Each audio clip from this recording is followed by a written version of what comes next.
And you know what that sound means? It's time for Momentous Live, special edition, coined by none other than Gray Williams. Also with us today, to his right or left, depending on which way you're looking at it, is the lovely and talented... It's me! Hello, I'm Tasia. Nice to see you all. Not Mario? And to one direction or the other, I got it wrong last time, I'll just do this, is... It's me, Mario! Will Silver. And I'm Tristan Jutra. Special edition of Momentous Live because we had a special event today. It's the 5th most wonderful time of the year. So there's Christmas, there's back to school according to Staples, and then there's, of course, there's the iPhone event in September from Apple, and then there's WWDC in June. So, you know, a spring event. Does that qualify the 5th most wonderful time of the year? Are we keeping score at home anyway? Yeah, spring loaded, I believe, was our day today. Which, you know, spring loaded on 420. Loaded. macOS Weed coming this year. Where's Craig Federighi when you need him? So we had a great assortment of products and a little bit of services announcements presented by Apple today in their pre-recorded keynote format, which we've enjoyed for the last few Apple events in these pandemic times, as opposed to trotting people out on stage live and having way more demos than anyone really wants. So they're sticking with the formula, and it seems to be working pretty well. And any other vendors have yet to really match their production values there. But so today we have a few things. There were Apple AirTag finally announced after probably over a year of speculation. We had new Apple TV news, iPad Pro, and we'll start off with a new iMac with all sorts of interesting, fun new details brought to you by the lovely and talented Tasia. Tell us all about the new iMacs, Tasia. Yeah, I'll do like the major rundown points for you all in case some of you missed it and weren't glued to your screens like we were. So they announced the all-new redesigned iMac today, and it features their in-house M1 chip. This is like, I think, probably the biggest deal for all of us. So what that allowed Apple to do inside the iMac is essentially shrink all of the internal hardware. So there's a smaller logic board, there's like a new thermal system, so it basically can keep it cool with 2 like smaller fans. To be clear, like how tiny this thing is, it's 11.5 millimeters deep and weighs less than 10 pounds. It's just like, I mean, it's crazy. So the M1 chip is going to presumably make the iMac run faster. So it'll improve like some machine learning and all kinds of things like that. And it's going to enable the use of iPhone apps directly from the iMac screen. So to the specs that everybody really cares about. It's 24 inches. It's a 4.5K Retina display with 11.3 million pixels. Hello, how many more pixels could you want? So the cool thing though, they've improved the camera. So now they're gonna have a 1080p camera feature that's got an auto white balance and also noise reduction. And what they're calling tone mapping to make you like look even better. It's got like a new mic system inside this iMac that will reduce, you know, feedback noise so that you sound better too, which clearly we all could use. But let's talk about ports because y'all know I love my ports. I'm a girl after many ports, and this does not have many ports. This will be an uh-oh for me, okay? So the base model has only 2 Thunderbolt USB 4 ports. That's it. There's only 2. And that's it. So then the mid-range and like the higher end, the top end models have a couple more USB 3 ports. They've got the gigabit Ethernet port, all that kind of good stuff, right, that you're used to. In terms of RAM, it's kind of standard, like 8 gigabytes, which for me, like obviously I'm not running an M1 chip. it's just not enough power to do any type of editing. I'm sure gamers probably think the same. So you can upgrade to 16 gigs, but you know, the whole M1 chip, it's supposed to make them run faster. So I guess that's to be seen once we get these in our hot little hands. Storage wise, I give it another thumbs down. Sorry guys, but like, this is weird for me. Even though I use mostly external hard drives and I really don't use a lot of like my MacBook hard drive, so I wouldn't theoretically use a lot of the iMac hard drive. It's like 256 gigabytes and you can go up to like 512 gigabytes. It's nothing to me, but we can debate this later, I suppose, because there's a couple more things we want to touch on. They have a Magic Keyboard. It's got Touch ID available, and they have a Magic Mouse and Magic Trackpad in, wait for it, matching colors. And speaking of colors, everybody, I am sporting all of the colors that the new iMac comes in. So it's like blue, green, pink, silver. There's upgraded, like the upgraded models, you can do yellow, orange, and purple, I think. Is that right for the upgraded? Yeah. So base models start at $1,299 US dollars. And then the other models, if you want like the better colors, I guess better colors, I don't know, $1,500 US. And they're going to be available in the second half of May is what they're kind of saying right now.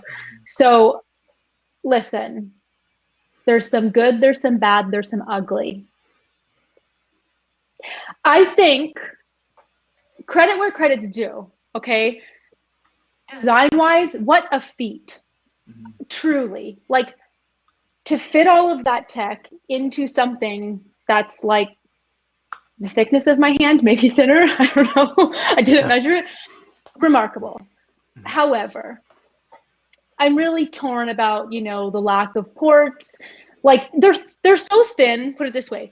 Like, the headphone jack isn't even in the back anymore because it's too thin. So now it's going to be moved to the side. Like, it's crazy, which the color thing, I think, is what gets me.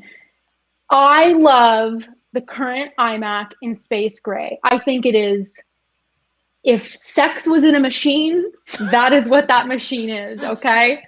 It is so sexy.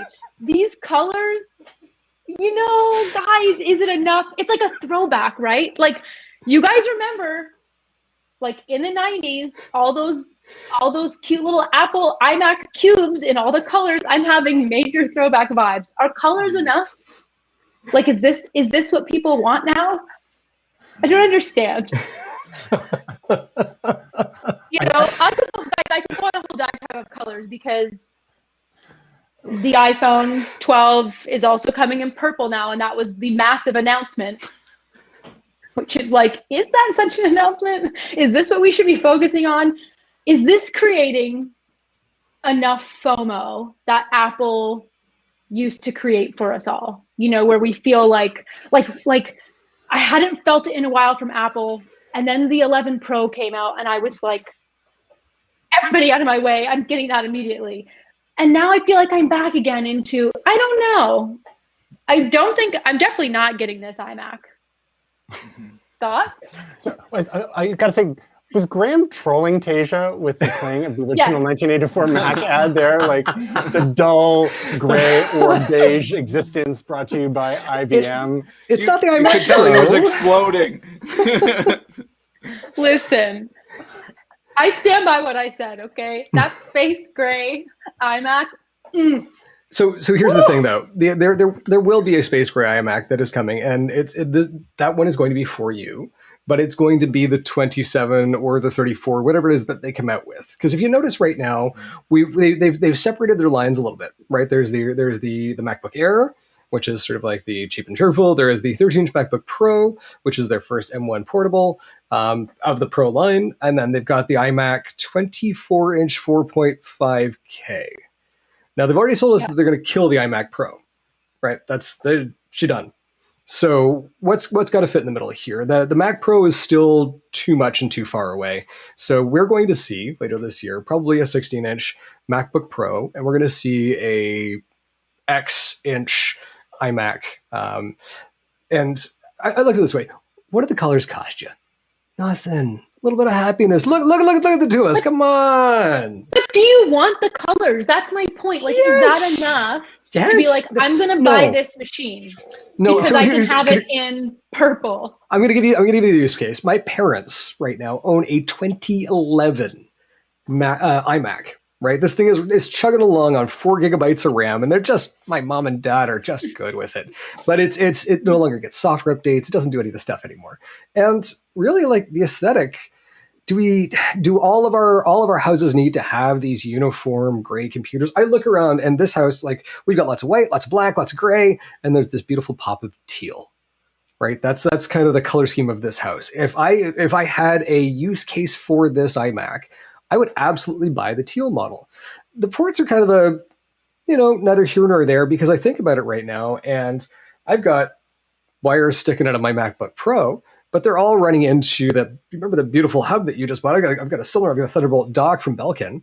And it's like, do I always want to be reaching around behind the machine? And the thing that got me today was the addition of the Ethernet port into the power block. And they said this, they got this beautiful magnetic power connector, goes right in. The headphones go in the side, which I think is brilliant, because how many times have you tried to reach around the back of your Mac and you're sitting there and you're like, I'm scratching this. I'm scratching it right now. I'm scratching it. You're trying to find it. It's like, yeah. It was like the SD card slot in the back. You're like, really? Okay. When do I ever go back there? And so the Ethernet port in the power brick. And so now if you can think about it, like you've got maybe one cable coming out for the USB going into some Thunderbolt dock, this beautiful power cable. And now the rat's nest that I'm looking at down in front of me right now, you don't have to deal with anymore. I am so in love with this little thing. I want to have a use case for it. I don't, but I want one. And that's my point. Users like us, we don't need it. This isn't our iMac though. This is my mom and dad's iMac, and I literally just sent them. I sent them the Pantone and was like, pick your colors, find which one matches the room. I will buy it for you. But that's exactly the thing, to your point, Tasia, is that, this isn't for us. And I think also when you're a big company like Apple, obviously, you got to be a little country, a little bit rock and roll. You got to be a little bit, you got to be a little bit of both, right? You got dual audiences. So the colors definitely bring in sort of the mass audience and more casual users, if you want to say that. And then some of the other devices, that they announced here, but also some of the other things maybe they have down the road, like a 16-inch MacBook Pro with an M1 chipset. That's not going to be Graham's or Gray's parents. Like that's going to be, us, right? So, and that's not going to come in teal or fuchsia. It's so, I mean, and you also got to know your audience to a certain extent. I don't know if I told you guys this story. I was in a London Drugs for a very short emergency run a couple of weeks ago, and I always sort of cruise by some of the tech even just quickly because it just feels good to be around a bunch of tech again. Hold the phone just for a sec. Just to clarify for anyone not from Western Canada, London Drugs is a drugstore that for the last 35, 40 years has been selling computers and stereo equipment and high-end photography equipment and all sorts of stuff. Yes. But you can pick up while you're waiting for your prescription to get filled. Yeah, pick up your vinyl, your ear medication, and a Canon camera as well while you're at it. But, and some tuna. Why not? Yeah. They got everything. So please go on. Yes. Speaking of which, I was there to pick up SodaStream cartridges and also cat food, and I happened just to go through for the technology. And so I'm going through the tech section, I'm looking at speakers, and behind me I can hear sort of an older woman, probably in her 60s or something, with presumably her daughter, a younger woman, talking to the sales representative who's showing her phones, and she says, "That's all well and good. What phones do you have in white?" She's not looking for a phone. She's not looking for an iPhone or, Pixel or something. She's looking specifically for any phone that's white. I'm looking in the color of white, not the type of phone like Android or iOS or anything like that. So I guess the whole story is that I think this is hitting a particular niche. Fair. Yeah. What do you guys think of the look of it, though? Honestly, like, I mean, so, and Tristan sent this to me earlier. He's like, but the chin and, you know, that little Jay Leno image, the bit's got to go somewhere, right? And so, and I've never really minded the chin, and that little pop of color I like. So that for me, like, and the thinness. Whew. Now, I will say this. If they do not come out with a space gray in the larger model, I'll be right there on the picket lines with you. I will be right outside of apple-haired cores going, come on! Thank you. I also have to say, I know this is kind of a stupid detail. The thinness is amazing. I've lifted a few of these before. I don't know, the ones maybe 7 or 8 years ago, I don't know if they had the souls of the damned in them or they were lined with lead, but they were so heavy. And 10 pounds sounds awesome compared to some of the ones from like 10 years ago. Maybe I'm wrong. Maybe it's just me and I need to work out more, but those ones were so heavy. Do you even lift, bro? So the interesting thing about what Apple's doing here in terms of segmenting their markets is that these entry-level iMacs, these are 24-inch, and they've replaced the 21.5-inch, which hadn't been updated in a couple of years and were frankly embarrassing. They're gone from the Apple Store now. So we have the 24-inch replacing the 21.5-inch, and the lovely array of colors that directly match the presentation of the iPad Air, which have the same form factor as the iPads Pro, but available in all these wonderful colors. iPad Pro does not come in all these colors. So they're saving the monochrome only for the Pro lines, and the consumer, happy friendly, harkening back to the original or the second generation iMacs back in 1999 in all of those wonderful colors. So I think that's the play here, is that happy consumer products, nice, lots of colors. Pro products, austere, space gray, silver if you're lucky, and that's it. You don't want a lot of distractions. Now, to the Jay Leno chin part, I think the motherboard is tiny. I think there's plenty of room to fit everything in there, especially with the larger screen size. So it's going to be easy for people to pick on it. What's also interesting, no more Apple logo on the front. I mean, they're at the point now where the design itself is iconic. They don't have Apple logos on the front of iPhones, only on the back. Same with these iMacs, Apple logo only on the back. They're at the point now where people look at it and like, oh, that's an iMac. So that's that just shows you how far the brand has come over the years. Now, with that chin though, the one thing that sure the motherboard is in there, but they've also got like dual radiators for the bass and a massive sound system that's got Dolby. There's lots of room.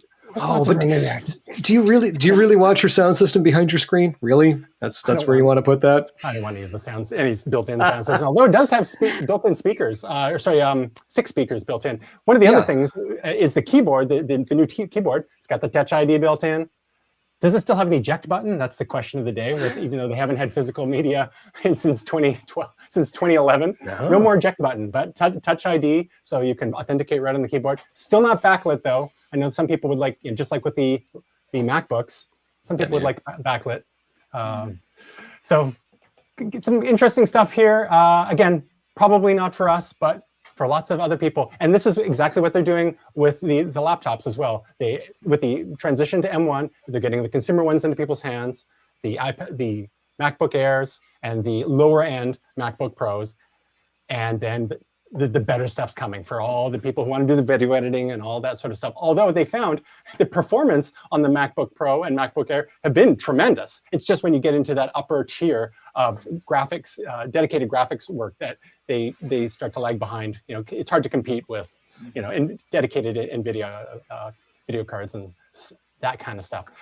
Anyhow, so moving right along, speaking of iPads Pro, Will, what did you think of the update to the line? Like, you're an iPad user, I'm an iPad user. Oh, actually, before we move on, before we get to that, quick poll, rapid fire poll. If someone put a gun to your head and said, you got to pick one of these iMacs, what color do you want? Quick, Tasia. Purple? I don't know. That's Graham. not what I want. Purple. Purple? Not teal? You changed your mind? The blue's not a blue. It's not a teal. It's a blue. Oh, so we just shot a prisoner. You can't change your mind. All right. I love my purple as well. And Will. I I think the orange looks kind of cool. I don't normally go that way, but I like that color. I'm either the orange or the blue for me. Like I really like dark blue. I'm not sure if it would be quite dark enough for me, but if I want things to pop, the orange. Train spotting orange. That's my favorite orange. Considering we've got a lot of teal here, that's our blue-orange contrast. That's a good call. Exactly. Get the color wheel. Right. All right, Will. iPads Pro. What do you think? Well, you know, I might not be working out, but boy, did the iPad get a workout, because it is beefy. It is so powerful. It's crazy. So, I mean, the first thing is there wasn't the 16-inch that I think, Tristan, you were saying had been rumored, or some people were talking about. Yeah, maybe a 15. I think it could be fever dreams, right? Like it's been years. I think that starts getting into competing with the iMac or the MacBook Pro and stuff like that. So I think, you know, you're definitely tiptoeing into competing waters there. But we do have still the 11-inch display and 12.9-inch display, which is pretty big. The bezel is also a lot reduced than some of the earlier models, but I think very similar to past or the most recent versions. Still the space gray and the silver. But I think the sort of big thing here, the highlight, is that it's using the Apple M1 chipset, and that there's also 8 cores, 4 on the CPU and 4 on the GPU. And I think they're saying it's about a 50% increase in capability and speed and performance. And it's, I think, just a real workhorse. I think the other big thing is the Retina XDR display, which really gives, apparently, I mean, I haven't seen one, but they're claiming that it gives a very stunning experience. So, I mean, I think those are all huge pluses, huge upgrades. They're also saying there's an improvement to the cameras. I do have to say, at least in my iPad's a few years old now, but the cameras are pretty weak on that. So it does look like this is going towards things like the iPhone and things like that. So, yeah, I mean, those are the main things. The other sort of, I guess, sort of cool visual is the Magic Keyboard with the sort of floating design and the backlit keys. Looks pretty badass if you're asking me. But yeah, I mean, just all around, just a huge improvement in terms of power and speed and capability, it sounds like. So I'm on board. I mean, I have so many things I want to buy right now, but that's got to be up on the list. Well, this is something, Will, that I think I could see a use case for us all, because what Apple's doing, well, first of all, in that design you think is so sick. It's a mini iMac. Like, look at how it sits on that. It looks exactly like the iMac. Yeah. And frankly, the base storage is better. Yeah. So that tells me that Apple's looking at how we're all living and working. Mm-hmm. You know, how we're using these devices on the go, and doing it in a way where it is still something portable, because I ain't walking around with no 15-inch. I'll tell you that right now. That's my computer. Why would I, you know, but this is as powerful as one for certain things. Mm-hmm. You know, the design is there and the storage now is there, which is interesting, because I don't think many of us are really taking many photos or videos with it. I know we see all the people doing this, but you're storing a lot of other stuff on there probably now if you're working on the go, so you need that storage. I'm just looking forward to how awesome Marvel Strike Force is going to look when I play it on this iPad Pro while I'm watching TV at the same time, which is my major use case for my iPad. Honestly, I think once Will takes a look at the price, he might just go for an iPad Air. Yeah, well, that's the thing. It starts at about $1,000 US, and we're not talking about the top end, which is, I think, is 256 gigabyte storage, which will get up to what, 1,200 if I'm remembering US. Oh yeah, the prices all over the place. I think they start $799 for the 11-inch and $1099 for the 12.9-inch, and those are with the base storage, and then you can get the storage all the way up to, was it 2 terabytes now? It's 2 terabytes. 2 terabytes now, which is like bigger than most storage on most people's laptops. So they're really going hard after maybe the casual pro user, right? A lot of people are using these as video cameras with huge monitors on them. People are using them for gaming. Maybe 3 people are using them to develop AR applications. Apple was really touting the mini LED display that gave us that liquid retina XDR. So the new display technology in this. So and it's cool that they kind of kept things at the same price point, and they even threw 5G in there and Thunderbolt. So they're just packing all sorts of tech. And the higher you go in the range, then just the more you get. But then the prices, when you start speccing these things out in Canadian dollars, it's quite you can blow past $2,000 quite easily. Well, I think I was just looking at the 2 terabyte model is $2,700 US. Wow. So that's the 11.9. So this is actually the interesting thing. The Canadian model for the iPad Pro is $999, right? And I paid 3 years ago. This is iPad Pro. I paid $1,500 out the door with this and the Magic Keyboard. And that's I think it's the 10 point whatever inch, 10.9, 10.7. And so looking at this, and I'm kind of looking at $999 for the 11 inch with 256 and Wi-Fi. It's not insane. And I say that because I have had more than one work trip or even actually work day where this has been my primary machine. Now, I do a lot of, I'm a strategist by day. I do a lot of writing. But there's also like what we're doing right now. I see my use case in this. Because when you're taking a look at that ultra wide angle camera with center stage, that's something that this Logitech StreamCam does. Okay, does it all right. And it gets ripping hot and ripping loud. But everything that I'm seeing from the M1 is that it can handle the types of things that we are literally doing right now. And you don't get that kick it into overdrive video roar out of the machine. So I'm looking at this going the 12.9 inch with the ultra wide camera and the beautiful display and going, this is a work machine over here. This is a 2019 MacBook Pro fully decked out with 32 gigs of RAM. And I'm looking at this going, could you actually be my new daily driver? And I actually want to get my hands on one to see, because I think I might be able to. I'd still have this thing, in the back for, but maybe that's it. Maybe I get myself a beautiful blue or purple iMac. I've got the Pro to go with it. You know what? As an accessory to my iPad Pro, can you throw an iMac on there? That's a nice basket add-on.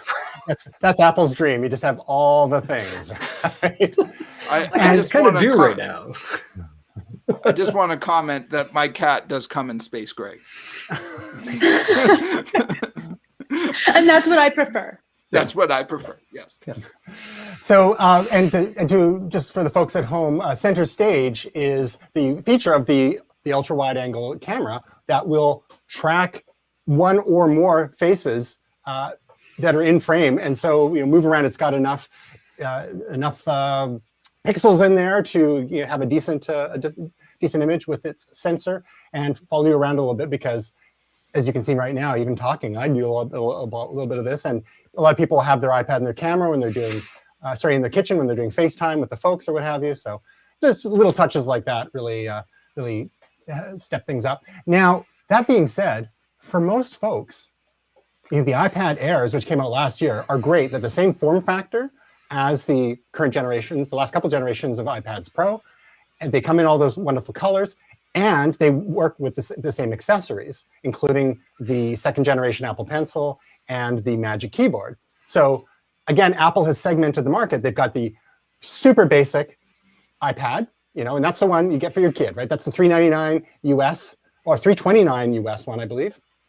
And then a little higher, you go a couple $100 more, you get the iPad Air, which is a bit better for gaming and more productivity apps. And then if you're a pro, then you go to the iPad Pro. So there's something for everyone. And this is, this has been the kind of thing that Apple has played over the last 11 years and even longer for things like the iMac and whatnot. When Steve Jobs came back in, was it 1996, 97?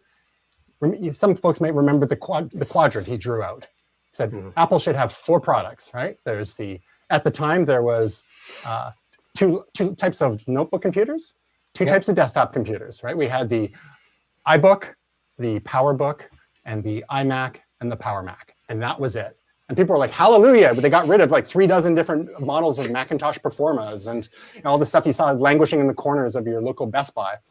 They simplified, they got out of the laser printer business, they got out of the digital camera business, simplified. Now, over the years, Apple has, now that they're in a position of strength, they've expanded their offerings to meet different price points and different markets. And that's what we're seeing with the segregation, the different lines of iPads and notebooks and iMac. So it's interesting to see, from a historical perspective, how all of this evolves, because it used to be so simple. And it's getting more complicated again, especially when you add all the different SKUs in there. From a retailer perspective, it's like, oh, we have all these different tiers of performance and storage and memory and all these kinds of things. Plus, we have all these colors. Like, that's an inventory nightmare. Now, luckily, thanks to Tim Cook and his supply chain mastery, they've managed to figure out a lot of that stuff. So you can get stuff reasonably quickly. And some things are special order items and whatnot. But yeah, it's interesting to see this all play out over time. It's a very different Apple than it was, say, 25 years ago. But just going back to that quadrant made a whole lot of sense for them when they were coming from an unfocused space. And when you look at it this way, it also those they put up walls between who it is that you are and what it is that you do. Whereas when you look at Apple's line right now, it's a series of Venn diagrams. And that consumer choice means, this is important to me, so I'm going to get that. But if I'm more of a generalist, I can fit into a couple of different categories, and maybe my price point is here, and maybe I sacrifice a feature, or maybe I will pay a little extra and get that piece right there. And I think it really, for a lot of consumers, it's freedom that to either have this thing or to aspire to that thing. It really comes down to, like, what do you want to do with it? That iPad Air has an A14 Bionic processor in it, which is the same processor in the iPhone 12, iPhone 12 Pro, I believe. And so you're looking at that, and it's like, there is now this level of performance that developers can expect, which is great. And when that came out, it was like, what the hell are they going to do with the Pro? Because there was a time there where that iPad Air was more powerful than the Pro. And this was the last 6 months. And the Pro was still a great value because it had all these other features. But throwing the M1 in there, suddenly it all makes sense. The A14 is your level set, and then if you are truly using it for professional purposes, there's the Pro for you. This is also where these type of things also kick my ass, because I think like with a lot of you guys, I just want to spec it out, 2 terabytes, all of it, and I do the same a bit with, like, sorry to bring this to something else, but mixers, and I have to have a hard talk with myself that I'm not a professional DJ. I don't DJ in clubs 5 days a week, and I don't need it totally specced out. I don't need the touchscreen interface. There's no use for it. I may want it, but there's a difference between wanting something and using something. So this is always with technology that I have the problem with. I love the performance. I love the techiness of it. I want to get it fully specced out. I want the crazy Mac Tower, the Mac Pro that's, $40,000 fully specced out. But am I going to use it? Yeah. Tasia, where does an iPad fit in your life? I have the same one Graham has, actually, and it's a bit of both. I mean, obviously there hasn't been much travel lately, but when I was traveling, that was part of my work life, to be honest.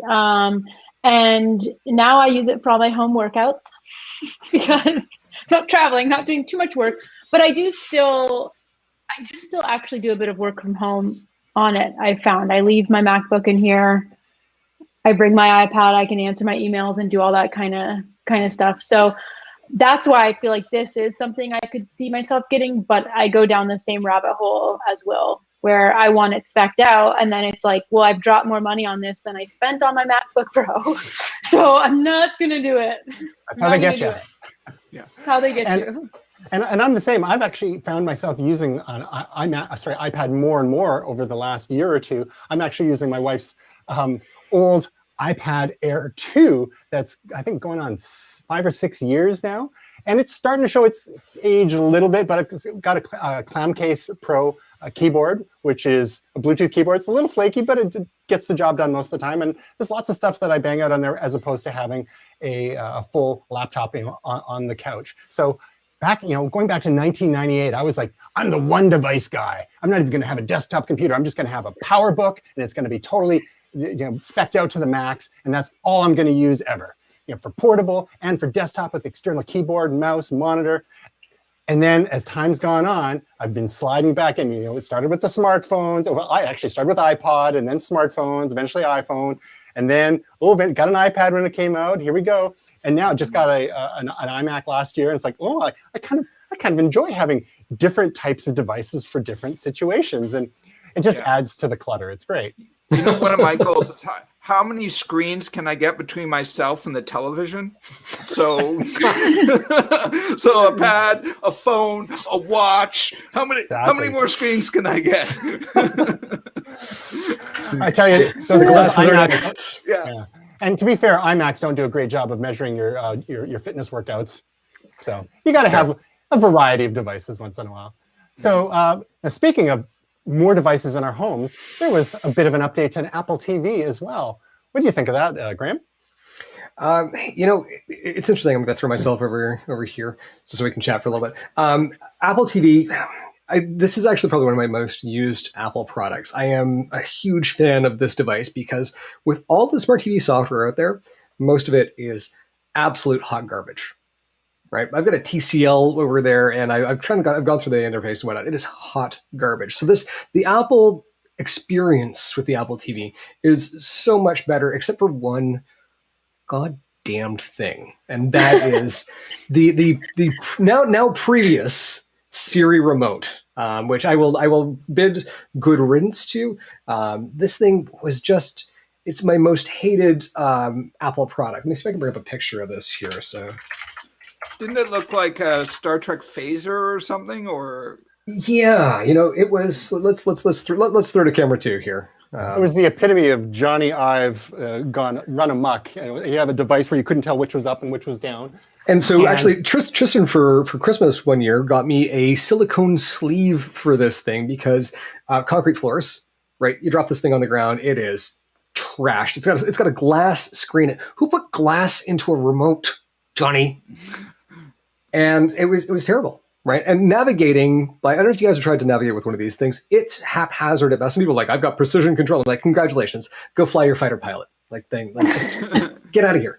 And so this thing was an absolute nightmare. And so I'll bring you again over to camera 2, so we can take a look at the beautiful new. Before we do, go to me, Graham, because I got something I'm holding up to the camera, which is the Apple TV remote before they destroyed it. And This was elegant, simple, and all they needed to do was add a couple of buttons, including the Siri button, and that would have been just fine. But they wanted to have the touch-sensitive surface, which they did. And now what they've done is kind of the love child of the old-timey remote, and then the trash remote, and now we've got... Y'all ready for this? Trash remote. There it is right there. This is me spending $250 to get a new freaking remote. They'll probably sell it separately, and I could probably use it with my old machine, maybe potentially. But my partner's mother is actually getting her Apple TV 4K, and I am getting the new Apple TV 4K for this thing alone. I can't tell you the number of times I have sat down on that other remote, and because you just tap the edge of it, so congratulations, you're at the spoiler in a Shyamalan film, and you're like, really? That's what we decided to do with this thing. It was horrific. So what we have now is this beautiful touch-sensitive pad at the top that is not glass. We have buttons that actually make sense. A play-pause button that makes sense. A mute button. Imagine that. Volume up and volume down. A back button, a power button that will control your television. And on the side, just like where your power button is the Siri remote, the Siri function. So this, to me, is... I am so in love with this upgrade. I have said that this was my most hated Apple feature, or Apple product, pardon me, and I am so glad to see it go. So it seems strange, $250 for that. I will show you one other cool feature if you'll stick with me for just a second here, and that is this guy right here. So I worked for a home automation, home integration firm for a little while. And so one of the things that we would do is ISD calibration. And so this is basically, you're looking at high-end color calibration where they would send a calibrator to your house with expensive pieces of equipment so that they can basically tune your TV so that it looks beautiful. Now with HDR, Uses its camera oops, and Daisy, this is actually a pretty big deal. This is how this works. You basically take the camera, you put it right up against the screen, and it's using the screen and the cameras to measure the color in your television. This to me Wow. is absolutely fantastic. So I'm stoked about this because this is a feature again that like you would spend hundreds of dollars on to get somebody to come in and properly calibrate your television. I'm sure there are folks out there that are going to say it's not ISD level calibration, and I'm going to guarantee that it's pretty close. You know, they would not float a feature like this with the capabilities of the Apple TV and the capabilities of the iPhone. I'm not a betting man, but if I were, I'd say this is probably pretty darn close, and I'm pretty stoked about it. That's pretty amazing. I remember also those color spiders. Do you remember those things where Yep. you would be like almost like a heist movie, be like a suction cup with like things going on other sides of the screen, Just to And get it's pretty color on your television. yeah, yeah. And so, and Gray, they actually updated the specs of the Apple TV itself just a little, right? They did, yeah. So it's now got an A12 Bionic processor in there, which, again, for console gaming on the TV is going to be good, right? This thing was really never meant to take down the PlayStation 4 or the Xbox One, but with the A12 Bionic, it's at that level. That's a previous generation of console power at this point. If you're looking for true console gaming, you're probably buying an Xbox One S or an Xbox One Series S or Xbox One Series X or a PlayStation 5, if you can find one somewhere. But for the folks out there who have Apple Arcade, this is going to be better frame rate, smoother action. And this was actually the big thing as well. Is the A12 Bionic also means that it can do high frame rate, high dynamic range content. So high dynamic range gives it a beautiful range of color that a lot of televisions are capable of now, up to 93% of the color spectrum. And at 60 frames per second, if you're watching sports, live sports in particular, this is going to look amazing. It's also going to be good for gaming again. In high quality with higher frame rates. So that 60 frames per second is important to a lot of people. So this should unlock that feature. Well, I, for one, am pretty excited because it's been almost 4 years since they've updated the Apple TV 4K. So we have one of those in our house, and we've got an Apple TV, the HD one, a couple of those, and even an Apple TV 3 kicking around as well. So what happens when we get a new Apple TV, there's a shuffle that moves along, in the hierarchy of TVs in our house. Because by law, in our municipality, you need to have 2.5 TVs for every person living in a house. So that's how it works. We have this whole parade of Apple TVs that cycle through our televisions in our place. So hopefully one of these will take its rightful place on our primary television, and the improved performance will be nice. It's got I think they've updated to Bluetooth 5 from Bluetooth 4. Just some little things like that. Wi-Fi 6 from the previous generation of Wi-Fi, the 802.11ac, which I guess was Wi-Fi 5 after they rebranded it. Same configurations, 32 and 64 gigs. A lot of people don't see the point in the 64 gigs, but again, if you're spec crazy, you just get it, because especially if you download lots of apps and games and stuff like that, you never want to run out of room. So this is if you're Apple's bad with money. Well, this is Apple's cheapest storage upgrade. $229 Canadian for the 32 gig. You can double your storage for $20. I think that is unheard of in the Apple world. Take my $20. Just take it and run with it. So Teja and Will, neither of you are Apple TV people yet, are you? No. Are you seeing anything here that would tempt you? I mean, you can do so much with them nowadays. No. Well, Let me guess. You see. got a Chromecast, Teja? Chrome Listen. if you want to. Actually, when Andrea Bocelli put on his Easter concert for the world, yeah, I did Chromecast that directly from YouTube to my TV. I will not be judged. I mean, my wife and I are interested in getting an Apple TV, or at least we've been discussing it. Just, in the past, we've been mostly, because we have both an Xbox and a Xbox One and a PlayStation 4, and looking at possibly upgrading one or both of those at some point. But those are also sort of hybrids, right? Like they've got all the streaming services in them, but sometimes, you know, it's not the most intuitive interface. It's not meant for that. It's kind of like one of these add-ons with the video game systems, and we love the video game systems. And even, you know, in the past, I've had some issues with like the MLS app didn't always create the most recent version for the Xbox, and just little things like that in the past, and some of that stuff's worked out. But, you know, now we're kind of looking at, well, you know, the Apple TV hasn't been updated for a while, or at least a major update. So this is definitely making it more interesting for us, because we're looking at maybe getting away from using a video game system as a, you know, the streaming device of choice. Gotcha.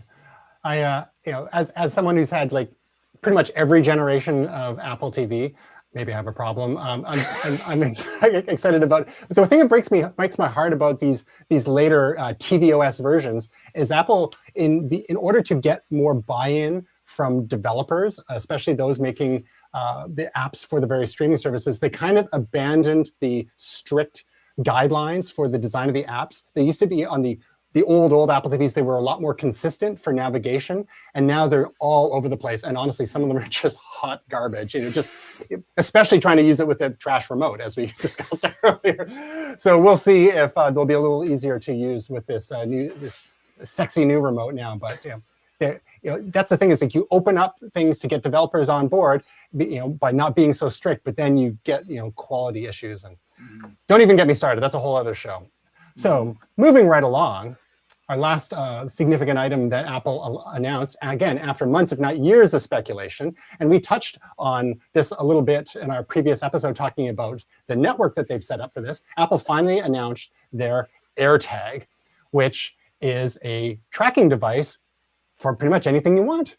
It looks like a little keychain, and you can customize it with your own emoji. It's $29 US. You can get a 4-pack for $99. And if anyone has used a Tile, or there's another one called Tracker, TRACKR, I believe.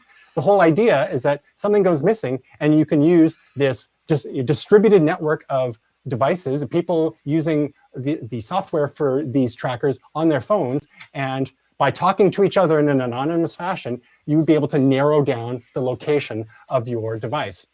So we were doing this for iPhones and iPads and Macs with the whole Find My protocol, and even with a little lesser success with AirPods.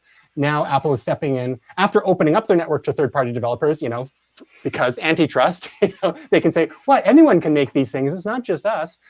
But the difference is Apple has 1 billion plus devices out there. So this network, depending on where in the world you are, Apple is stronger in, say, North America and some parts of Asia than it is, say, in Europe.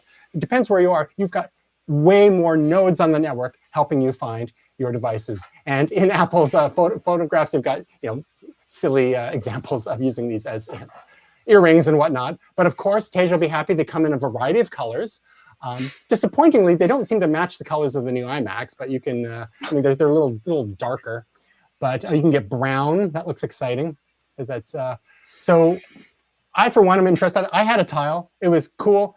It's one of those things. It's kind of like insurance. It's not sexy. It's like taking vitamins versus medication. It's one of those things that people don't feel that great about buying, because it's kind of like for a what if sort of situation. But it's the kind of thing you really appreciate having had should you lose something, you know, pet, kid, keys, and so on. Now, the only thing is that if you get something stolen and people see this obvious Apple tag, AirTag hanging off it, I mean, what's the first thing that these people are going to remove, right? And toss into the nearby, you know, a passing pickup truck. So just like, you know, they do in the movies. Yeah. So anyone here, any of you guys interested in the AirTag? I mean, I think it would be a cooler idea, like you just sort of pointed out, if it was like really small and it was almost like a spy thing where you're like, and you like hit your TV or something and you tagged it on the back and no one could see it. So you're talking very much about the Tile system right now, and this is where I look at this and I'm like, this is the first entrant in what is going to be a burgeoning ecosystem. This first device is cool, but the form factor is is neat. It's interesting. It's IP67 waterproof, or water resistant, pardon me. So it'll do 1 meter, 30 minutes. You spill a beer on it, it's going to be fine, right? Use a replaceable battery, which Tile has only just started to get around to, right? They've got the CR, it's 2032 and 2016, I think that they do, and the Pro and the regular size Tiles. Tile does also have a couple of other devices. This is the Tile Slim, and then they've got the Tile. I'm going to call it the Tile Dot. I don't think that's the name of it, but it's just it's the button, and it goes on. And that goes on the back of your TV, and it's black, and it just looks like a nubbin. It doesn't look, very trackery. So Trackery. So this thing, I mean, Apple has they've Johnny Ive stylized this. The thing that gets me is obviously like it's all about the accessories. There's the $15 Belkin little strappy thing, and then there's the $500 Hermes baggage tag. Which Tasia, thank you. I was gonna sprain an eyeball rolling my eyes. Sorry. I was like, really, we're still on the Hermes stuff. Nobody and honestly, if you're out there buying the Hermes stuff, bless you, because somebody has to. The poor starving folks at Hermes clearly need some customers, but everybody else is buying the same knockoff thing from Amazon. But this you talk like the thing that people don't steal, it goes in there and it's gone. So that for me, I'm looking at this and I'm excited by this because again, the more things that we have in the system, the better. The ultra wideband here is kind of the cool, sexy thing because again, just passing phones are just going to latch onto this thing. The thing that I really liked. So the one feature that I really liked was unwanted tag detection, because we actually saw somebody do this with Tile, which was they grabbed the Tile, they put it on their own account, and then they were stalking someone with it because they managed to either slip it into their bag or put it onto some of their stuff. Apple, if there is an AirTag that is around you, you can basically run a scan with this, and it'll tell you if there's a tag around you that doesn't belong to you. So that to me, along with a lot of their other privacy features, they're thinking ahead here and going, you know what, we're going to protect people. And that was one of the killer apps. I thought that was great. Yeah, and maybe one of the it's other just also one of the other things is, it does also feel like, and maybe it's some of the pictures I've seen of it, is that it is kind of designed to be conspicuous. Like, and maybe the Hermes tag is one thing. So maybe that's also part of my comment about I want it more like a spy thing, like very inconspicuous. But the whole thing is, I have a tag. It's on a red piece of leather attached to my keys, which is almost as big as my keys.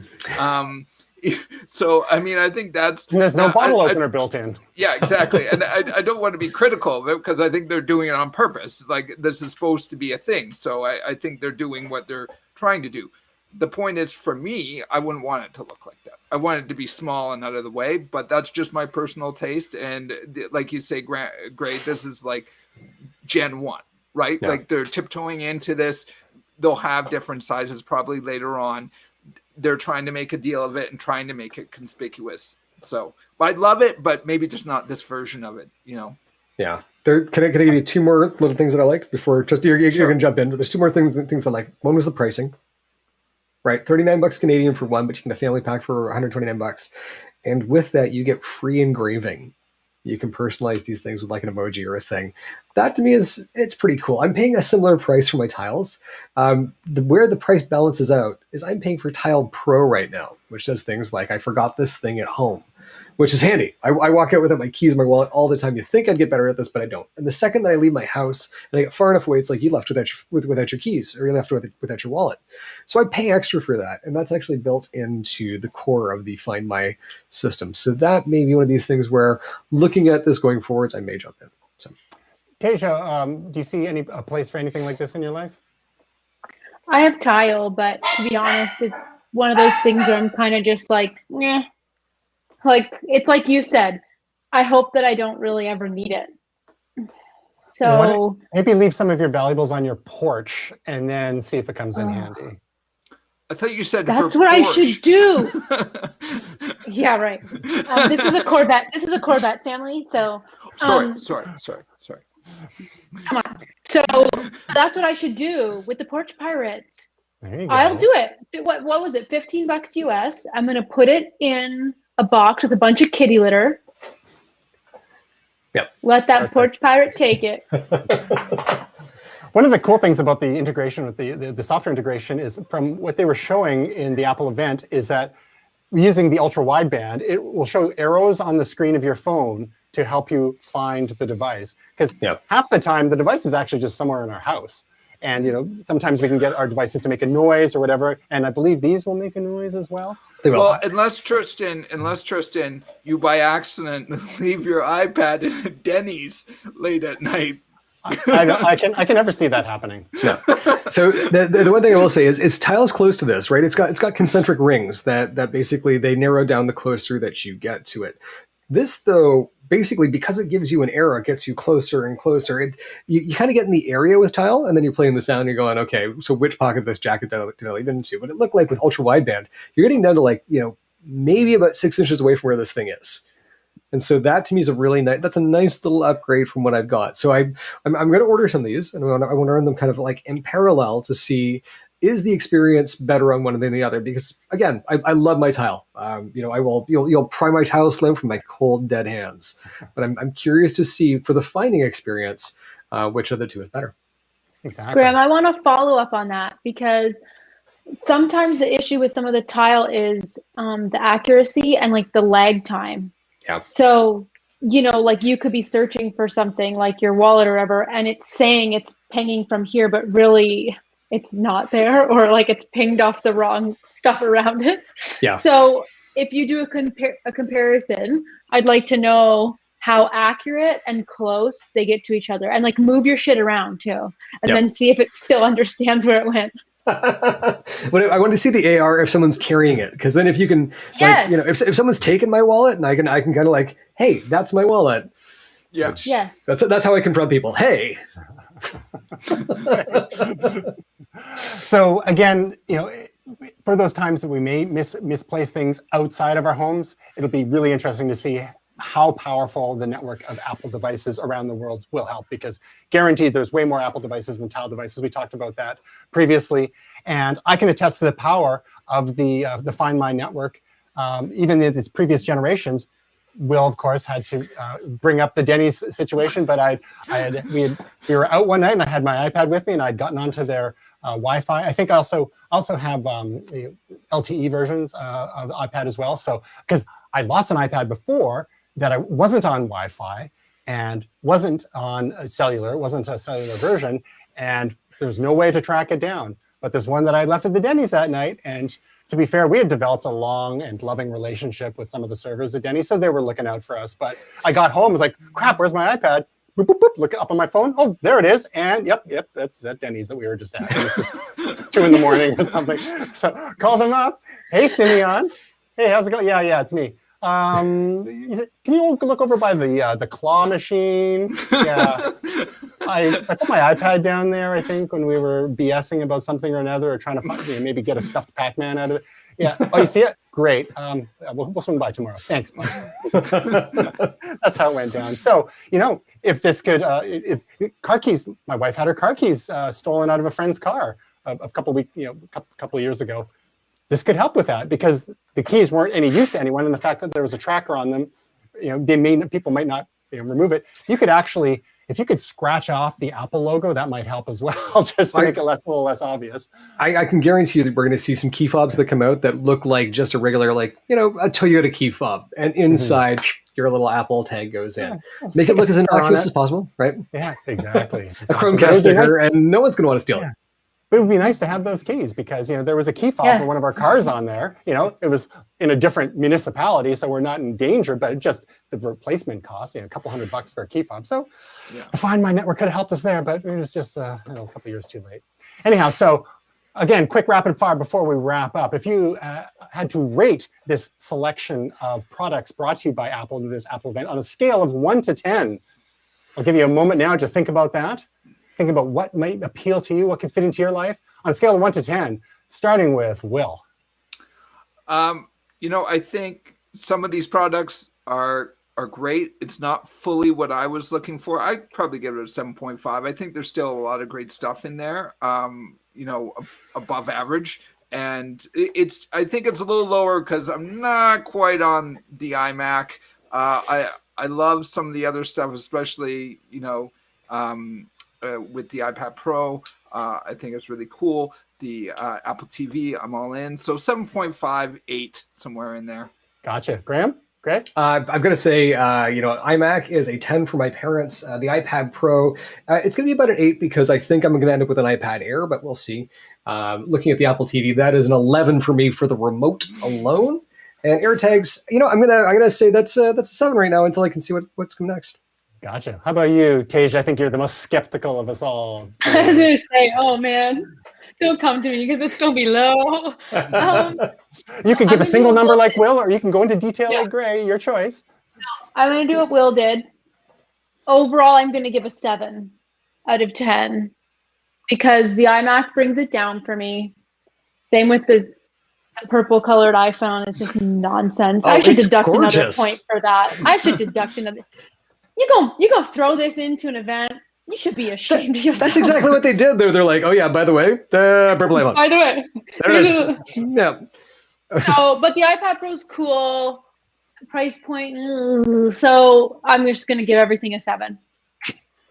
All right. Sounds good. And for TJ? myself, I want AirTags. I want the new Apple TV.